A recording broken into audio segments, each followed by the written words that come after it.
ಬನ್ನಿ, ಸಿರಿಗೆರೆ ಸ್ವಾಮೀಜಿಗಳ ಜೊತೆಗೆ ತುಂಬ ಅವಿನಾಭಾವ ಸಂಬಂಧ, ಚಿತ್ರದುರ್ಗ ಸ್ವಾಮೀಜಿಗಳ ಜೊತೆಗೆ ತುಂಬ ಅವಿನಾಭಾವ ಸಂಬಂಧ, ಎಲ್ಲರ ಜೊತೆಗೂ ಕೂಡ ಒಳ್ಳೆಯ ಸಂಬಂಧ. ಅದಕ್ಕೆ ಅವ್ರ ಮಗ ಹೇಳ್ತಾನೆ, ಕಷ್ಟದಲ್ಲೇ ಹುಟ್ಟಿ ಕಷ್ಟದಲ್ಲೇ ಬೆಳೆದ್ರು, ಆದರೆ ನಮಗೆಂದೂ ಕೂಡ ಕಷ್ಟ ಕೊಡಲಿಲ್ಲ, ನಮಗೆ ಕಷ್ಟ ಅನ್ನುವಂಥದ್ದು ಗೊತ್ತೇ ಇಲ್ಲ. ಆದರೆ ನಮ್ಮ ತಂದೆ ಜೀವನ ಪರ್ಯಂತ ಕಷ್ಟಪಟ್ಟು ಈ ರೀತಿ ಬೆಳೆದು ನಿಂತರು. ತಂದೆಯನ್ನು ನೆನೆಸ್ಕೊಂಡಿದ್ದಾರೆ ಮಲ್ಲಿಕಾರ್ಜುನ್. ಇವತ್ತು ನಿನ್ನೆ ಸಾಯಂಕಾಲ 6:25 ನಿಧನ ಹೊಂದಿದ್ದಾರೆ. ಅವರಿಗೆ ಈಗ ತಾನೇ ದಾವಣಗೆರೆ ಕರ್ಕೊಂಬರ್ತಿದ್ದಾರೆ. ಇವತ್ತು 4 ಗಂಟೆಗೆ ಕಲ್ಲೇಶ್ವರ ಮಿಲ್ನಲ್ಲಿ ಅವರ ಅಂತಿಮ ಏನು ಲಿಂಗಾಯತ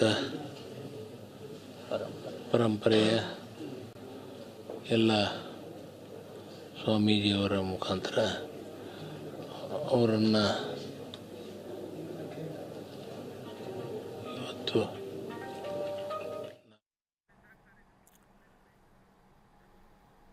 ಇದು ಅವರ ಪುತ್ರ ಮಾತಾಡ್ತಿದ್ದಂಥ ಮಾತು ನೋಡಿ. ಶಾಮನೂರು ಶಿವಶಂಕರಪ್ಪನವರ ಪಾರ್ಥಿವ ಶರೀರ ದಾವಣಗೆರೆಗೆ ಬಂದಿದೆ. ದಾವಣಗೆರೆಯಲ್ಲಿ ಈಗಾಗಲೇ ಜನ ಸಾಲುಗಟ್ಟಿ ನಿಂತಿದ್ದಾರೆ.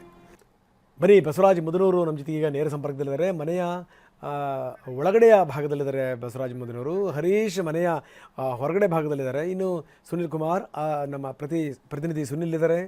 ಅಂತಿಮ ದರ್ಶನ ಇಲ್ಲಿ ಆಗ್ತಾ ಇದೆ, ಆ ಸ್ಥಳದಲ್ಲಿ ನಮ್ಮ ಸುನಿಲ್ ಇದ್ದಾರೆ. ಬನ್ನಿ, ಬಸವರಾಜ್ ಇದ್ದಾರೆ. ಬಸವರಾಜ, ನಾವು ನೋಡ್ತಾ ಇದ್ದೀವಿ ಶಾಮನೂರು ಬಗ್ಗೆ ಸಾಕಷ್ಟು ಸಂಗತಿಗಳನ್ನು ಹೇಳಿದೆ. ಶೂನ್ಯದಿಂದ ಸಾಮ್ರಾಜ್ಯ ಅನ್ನುವಂಥ ಮಾತಿದೆಯಲ್ಲ, ಅದಕ್ಕೆ ಬೆಸ್ಟ್ ಹೊಂದಾಣಿಕೆ ಆಗುವಂಥ ಸಾಲು ಅಂತಂದ್ರೆ ಅದು ಇವರಿಗೇನೆ. ಶಾಮನೂರು ಏನೂ ಇಲ್ಲದೇನೆ ಎಲ್ಲವನ್ನೂ ಸಂಪಾದನೆ ಮಾಡಿ ಅದನ್ನು ಈಗ ಸಂಬಂಧಪಟ್ಟಂಥವ್ರಿಗೆ ಅರ್ಪಿಸಿ ತನ್ನದೇನಿಲ್ಲ ಅಂತ ಹೊರಟು ಹೋಗಿದ್ದಾರೆ. ಶಿವನ ಊರಿನ ಕಡೆಗೆ ಶಾಮನೂರು ಶಿವಶಂಕರನ ಪಯಣ ಶುರು ಆಗಿದೆ. ನೀವಲ್ಲೇ ಇದ್ದೀರಿ, ಜನ ಎಷ್ಟರ ಮಟ್ಟಿಗೆ ನೆರೆದಿದ್ದಾರೆ, ಏನಂತಾರೆ? ರಂಗನಾಥ್, ಶಾಮನೂರು ಬಹುಮುಖ ಪ್ರತಿಭೆ ಅಂತಲೇ ಹೇಳ್ಬೇಕಾಗ್ತದೆ. ಯಾಕಂತಂದರೆ ಇವರ ಕ್ಷೇತ್ರಗಳು ಒಂದಲ್ಲ ಎರಡಲ್ಲ. ಶಿಕ್ಷಣ ಆಗಿರ್ಬೋದು, ರಾಜಕೀಯ ಆಗಿರ್ಬೋದು, ಧಾರ್ಮಿಕ ಕ್ಷೇತ್ರ ಆಗಿರ್ಬೋದು, ಸಾಮಾಜಿಕ ಕ್ಷೇತ್ರ ಆಗಿರ್ಬೋದು. ಇಂಥ ಕ್ಷೇತ್ರ ಅಂಥೇಳಿ ಹೇಳಲಿಕ್ಕೆ ಆಗೋದಿಲ್ಲ. ಪ್ರತಿ ಕ್ಷೇತ್ರದಲ್ಲೂ ಇವರ ಹೆಜ್ಜೆ ಗುರುತಿದೆ. ಹೀಗಾಗಿನೇ ಏನಂತಂದರೆ ಸಾವಿರಾರು ಜನಕ್ಕೆ ಬಸವರಾಜ, ನಿಮ್ಮ ಸಂಪರ್ಕ ಕಡಿತಗೊಂಡಿದೆ ಕಾರಣಾಂತರಗಳಿಂದ. ಅವ್ರನ್ನ ಮತ್ತೆ ಸಂಪರ್ಕ ಮಾಡುವಂಥ ಪ್ರಯತ್ನ ಮಾಡ್ತೀವಿ. ನಾವು ತೋರಿಸ್ತಾ ಇದ್ದೀವಿ ನೇರ ದೃಶ್ಯಾವಳಿಗಳನ್ನು. ಅವರ ಪುತ್ರ ಶಾಮನೂರು ಮಲ್ಲಿಕಾರ್ಜುನ್, ಸಚಿವರು ಕೂಡ ಹೌದು. ಮಲ್ಲಿಕಾರ್ಜುನ್ ಬಂದಂಥ ಸ್ನೇಹಿತರನ್ನು ಮಾತಾಡಿಸ್ತಾ ಇದ್ದಾರೆ.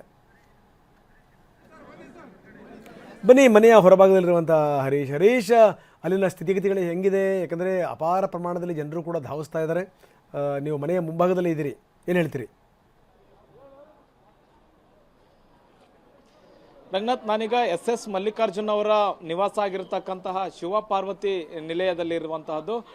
ಇಲ್ಲಿ ಅನೇಕ ಅಭಿಮಾನಿಗಳು ಪಾರ್ಥಿವ ಶರೀರವನ್ನು ನೋಡಲಿಕ್ಕೆ ಬರ್ತಾ ಇರುವಂಥದ್ದು, ದರ್ಶನವನ್ನು ಪಡೀಲಿಕ್ಕೆ ಬರ್ತಾ ಇದ್ದಾರೆ. ಆದರೆ ಇಲ್ಲಿ ಮನೆ ಹತ್ರನೇ ಹೆಚ್ಚು ಜನ ಬರ್ತಾರೆ, ಇಲ್ಲಿ ಹೆಚ್ಚು ಜನರು ಸೇರ್ತಾರೆ ಅನ್ನುವಂಥ ಕಾರಣಕ್ಕೋಸ್ಕರ ಈಗ ಗೇಟನ್ನು ಬಂದ್ ಮಾಡಲಾಗಿದೆ ನಿವಾಸಕ್ಕೆ. ಯಾಕೆಂದರೆ ಗ್ರೌಂಡ್ನಲ್ಲಿ ಎಲ್ಲ ರೀತಿಯಾದಂಥ ವ್ಯವಸ್ಥೆಯನ್ನು ಮಾಡಿಕೊಳ್ಳಲಾಗಿದೆ. ವಿಶಾಲವಾದಂಥ ಗ್ರೌಂಡ್ನಲ್ಲಿ ಅಂತಿಮ ದರ್ಶನಕ್ಕೆ ವ್ಯವಸ್ಥೆ ಮಾಡಿಕೊಂಡಿರೋದ್ರಿಂದ ಮನೆ ಹತ್ರನೇ ಹೆಚ್ಚು ಜನರು ಬರೋದಕ್ಕೆ ಬರ್ತಾ ಇದ್ರು. ಹಾಗಾಗಿ ಈಗ ಸದ್ಯಕ್ಕೆ ಈಗ ಮನೆಯ ಗೇಟನ್ನು ಹಾಕಲಾಗಿದೆ. ಹೊರಗಡೆಯಿಂದ ಯಾರೇ ದರ್ಶನಕ್ಕೆ ಬರುವಂತಹ ಜನರು ಇರ್ಬೋದು, ಅವರಿಗೆ ಈಗ ಅವಕಾಶವನ್ನು ಕೊಡಲ್ಲ ಅನ್ನುವಂಥ ನಿಟ್ಟಿನಲ್ಲಿ ಈಗ ಪೊಲೀಸ್ ಹೇಳ್ತಾ ಇದ್ದಾರೆ. ಯಾಕಂದ್ರೆ ಮನೆ ಆವರಣದ ತುಂಬಾ ಜನರು ಇರುವಂತಹದ್ದು ನೋಡ್ಬೋದು. ಇಲ್ಲೇ ಹೆಚ್ಚು ಜನರು ಸೇರಿರುವಂತಹದ್ದು. ಒಂದು ಕಡೆ ಅವರಿಗೆ ಬೆಳಗಿನ ಉಪಹಾರದ ವ್ಯವಸ್ಥೆಯನ್ನು ಕೂಡ ಮಾಡಲಾಗಿದೆ. ಇನ್ನೊಂದು ಕಡೆ ಸರತಿ ಸಾಲಿನಲ್ಲೂ ಕೂಡ ಅಭಿಮಾನಿಗಳು ನಿಂತಿರುವಂತಹದ್ದು, ಅಂತಿಮ ದರ್ಶನಕ್ಕೆ ನಿಂತಿರುವಂತಹದ್ದು. ಸಾಕಷ್ಟು ಮಂದಿ ನೆರೆದಿದ್ದಾರೆ.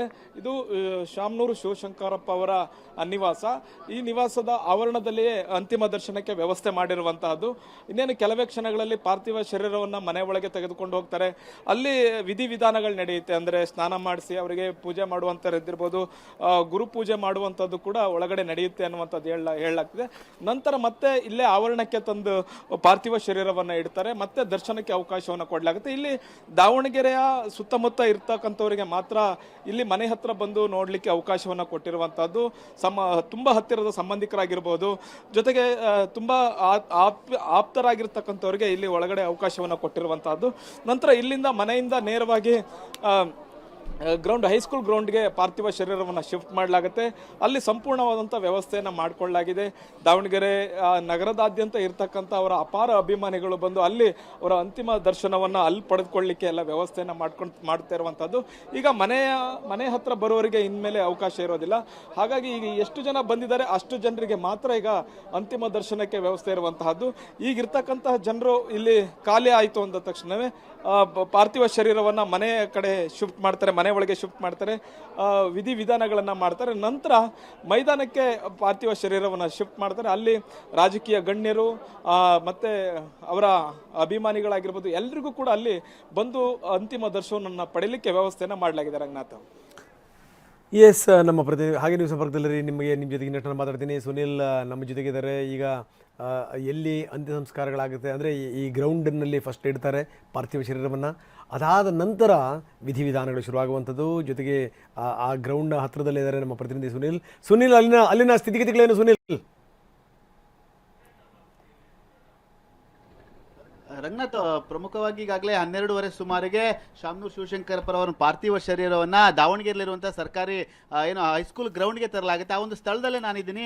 ಈ ಒಂದು ಸ್ಥಳ ಇದು ದಾವಣಗೆರೆಯ ಹೈಸ್ಕೂಲ್ ಗ್ರೌಂಡ್. ಈ ಒಂದು ಗ್ರೌಂಡಲ್ಲಿ 12:30ರಿಂದ ಸಂಜೆ 4:15ವರೆಗೂ ಕೂಡ ಅಂತಿಮ ದರ್ಶನಕ್ಕೆ ವ್ಯವಸ್ಥೆಯನ್ನು ಮಾಡಲಾಗಿದೆ. ಈಗಾಗಲೇ ಸ್ಟೇಜ್ ಕೂಡ ಹಾಕಲಾಗಿದೆ ಮತ್ತು ಬ್ಯಾರಿಗೇಡ್ಗಳನ್ನ ಅಳವಡಿಕೆ ಮಾಡಲಾಗಿದೆ. ಸುಮಾರು 12:30ರಿಂದ 4:15ವರೆಗೂ ಕೂಡ ಇಲ್ಲಿ ಸಾರ್ವಜನಿಕರ ದರ್ಶನಕ್ಕೆ ವ್ಯವಸ್ಥೆಯನ್ನು ಮಾಡಲಾಗಿದೆ. ಈ ಒಂದು ನಿಟ್ಟಿನಲ್ಲಿ ಎಲ್ಲ ರೀತಿಯಾದ ಸಿದ್ಧತೆಗಳು ಕೂಡ ಜೋರಾಗಿ ನಡೀತಾ ಇದೆ. ಪ್ರಮುಖವಾಗಿ ಸಾರ್ವಜನಿಕರಾಗಬಹುದು ಮತ್ತೆ ರಾಜಕೀಯ ಗಣ್ಯರಾಗಬಹುದು ಮತ್ತೆ ಕುಟುಂಬಸ್ಥರಿಗೆ ಬರಲಿಕ್ಕೆ ಪ್ರತ್ಯೇಕವಾದ ಒಂದಷ್ಟು ವ್ಯವಸ್ಥೆಗಳನ್ನ ಮಾಡಲಾಗಿದೆ ಮತ್ತು ಸುತ್ತಮುತ್ತ ಆಸನದ ವ್ಯವಸ್ಥೆಯನ್ನು ಕೂಡ ಮಾಡಲಾಗಿದೆ. ಅದೇ ರೀತಿಯಾಗಿ ಬಿಗಿ ಪೊಲೀಸ್ ಬಂದೋಬಸ್ತನ್ನು ಕೂಡ ಮಾಡಲಾಗಿದೆ. ಯಾವುದೇ ರೀತಿಯಾಗಿ ಅಹಿತಕರ ಘಟನೆಗಳು ನಡೀಬಾರದು ಅಂತೇಳಿ ಈ ಒಂದು ಹೈಸ್ಕೂಲ್ ಗ್ರೌಂಡ್ ಇಂದ ಗ್ರೌಂಡ್ನ ಸುತ್ತಮುತ್ತ 600ಕ್ಕೂ ಹೆಚ್ಚು ಪೊಲೀಸರನ್ನು ನಿಯೋಜನೆ ಮಾಡಲಾಗಿದೆ. ಯಾಕೆಂದ್ರೆ ಯಾವುದೇ ರೀತಿಯಾಗಿ ಒಂದು ಲೋಪಗಳು ಕೂಡ ಆಗಬಾರ್ದು ಅಂತೇಳಿ ಮುಂಜಾಗ್ರತಾ ಕ್ರಮವಾಗಿ ಅಧಿಕಾರಿಗಳು ಬಂದು ಪರಿಶೀಲನೆ ಕೂಡ ಮಾಡಿದ್ದಾರೆ. ಈ ಒಂದು ಸ್ಥಳದಲ್ಲಿ ಸಾರ್ವಜನಿಕರ ಅಂತಿಮ ದರ್ಶನಕ್ಕೆ ವ್ಯವಸ್ಥೆಯನ್ನು ಮಾಡಲಾಗುತ್ತೆ. ಅಲ್ಲಿ ಗಣ್ಯರೆಲ್ಲರೂ ಕೂಡ ಬರ್ತಾರೆ, ಅವರಿಗೂ ಕೂಡ ಪ್ರತ್ಯೇಕವಾದ ವ್ಯವಸ್ಥೆಯನ್ನು ಕೂಡ ಮಾಡಲಾಗಿದೆ. ಸಾಕಷ್ಟು ಸಂಖ್ಯೆಯಲ್ಲಿ ಅಂದರೆ ಸಹಸ್ರಾರು ಸಂಖ್ಯೆಯಲ್ಲಿ ಸಾರ್ವಜನಿಕರು ಅವರ ಅಭಿಮಾನಿಗಳು ಆಗಮಿಸುವ ಹಿನ್ನೆಲೆಯಲ್ಲಿ ಹೆಚ್ಚುವರಿಯಾಗಿ ಎಲ್ಲ ರೀತಿಯ ವ್ಯವಸ್ಥೆಗಳನ್ನು ಕೂಡ ಮಾಡಿಕೊಳ್ಳಲಾಗಿದೆ. ಯಾಕೆಂದ್ರೆ ಶಾಮನೂರು ಶಿವಶಂಕರಪ್ಪರು ಕೇವಲ ಒಂದು ರಾಜಕೀಯ ಕ್ಷೇತ್ರಕ್ಕಷ್ಟೇ ಸೀಮಿತವಾಗಿರಲಿಲ್ಲ. ವೈದ್ಯಕೀಯ ಕ್ಷೇತ್ರ ಆಗ್ಬೋದು, ಶಿಕ್ಷಣ ಕ್ಷೇತ್ರ ಆಗ್ಬೋದು, ಉದ್ಯಮದಲ್ಲೂ ಕೂಡ ತೊಡಕೊಂಡಿದ್ರು. ಹಾಗಾಗಿ ಸಾಕಷ್ಟು ಸಂಖ್ಯೆಯಲ್ಲಿ ಬೇರೆ ಬೇರೆ ವಲಯಗಳಿಂದಲೂ ಕೂಡ ಅವರನ್ನ ಅಭಿಮಾನಿಗಳಾಗ್ಬೋದು, ಆಪ್ತರು ಬರುವಂತ ಸಾಧ್ಯತೆಗಳು ಜಾಸ್ತಿ ಆಗಿದೆ. ಈ ಒಂದು ಹಿನ್ನೆಲೆಯಲ್ಲಿ ಎಲ್ಲಾ ರೀತಿಯಾದ ವ್ಯವಸ್ಥೆಗಳನ್ನು ಕೂಡ ಮಾಡಿಕೊಳ್ಳಲಾಗಿದೆ. 12:30ರಿಂದ 4:30ವರೆಗೂ ಕೂಡ ಈ ಒಂದು ಹೈಸ್ಕೂಲ್ ಗ್ರೌಂಡ್ ನಲ್ಲಿ ಸಾರ್ವಜನಿಕರ ದರ್ಶನಕ್ಕೆ ವ್ಯವಸ್ಥೆ ಮಾಡಲಾಗುತ್ತೆ. ಅದಾದ ನಂತರದಲ್ಲಿ ಇನ್ನಲ್ಲಿ ನೇರವಾಗಿ ಸುಮಾರು 2.5 ಕಿಲೋಮೀಟರ್ ಇದೆ. ಈ ಒಂದು ಸ್ಥಳದಿಂದ ಕಲ್ಲೇಶ್ ಮಿಲ್ ಇದೆ, ಅಲ್ಲಿ 2.5 ಕಿಲೋಮೀಟರ್ ಆಗುತ್ತೆ. ಆ ಒಂದು ಸ್ಥಳಕ್ಕೆ ತಗೊಂಡು ಹೋಗಿ ಅಲ್ಲಿ ಅವರ ಒಂದು ಅಂತಿಮ ವ್ಯವಸ್ಥೆಯನ್ನು ಮಾಡಲಿಕ್ಕೆ ಎಲ್ಲ ಸಿದ್ಧತೆಗಳು ಕೂಡ ಆಗಿದೆ. ವಿಧಿವಿಧಾನಗಳಲ್ಲಿ ಅಂತ್ಯಕ್ರಿಯೆ ಮಾಡಲಿಕ್ಕೆ ಸಿದ್ಧತೆಗಳು ಕೂಡ ಆಗಿದೆ. ಆ ಒಂದು ನಿಟ್ಟಿನಲ್ಲಿ ಕೊನೆ ಹಂತದ ಸಿದ್ಧತೆಗಳನ್ನ ಈ ಒಂದು ಹೈಸ್ಕೂಲ್ ಗ್ರೌಂಡ್ ನಲ್ಲಿ ಮಾಡಿಕೊಳ್ಳಲಾಗಿದೆ.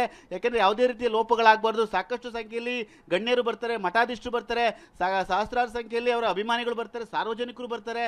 ಈ ಒಂದು ನಿಟ್ಟಿನಲ್ಲಿ ಎಲ್ಲಾ ರೀತಿಯಾದ ವ್ಯವಸ್ಥೆಗಳು ಈ ಒಂದು ಹೈಸ್ಕೂಲ್ ಗ್ರೌಂಡ್ ನಲ್ಲಿ ನಡೀತಾ ಇದೆ. ಪೊಲೀಸ್ ಬಂದೋಬಸ್ತನ್ನು ಕೂಡ ಮಾಡಿಕೊಳ್ಳಲಾಗಿದೆ.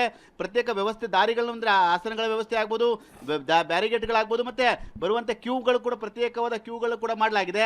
ಈ ಒಂದು ನಿಟ್ಟಿನಲ್ಲಿ ಅವರ ಅಂತಿಮ ದರ್ಶನಕ್ಕೆ ಸಕಲ ಸಿದ್ಧತೆಗಳು ಕೂಡ ಈಗಾಗಲೇ ದಾವಣಗೆರೆ ಹೈಸ್ಕೂಲ್ ಗ್ರೌಂಡ್ ನಲ್ಲಿ ಆಗಿದೆ. ರಂಗನಾಥ್, ಓಕೆ, ನೀವು ಹಾಗೆ ಸಂಪರ್ಕದಲ್ಲಿ ಬಸವರಾಜ್ ನಮ್ಮ ಜೊತೆಗೆ ಸಂಪರ್ಕದಲ್ಲಿದ್ದಾರೆ.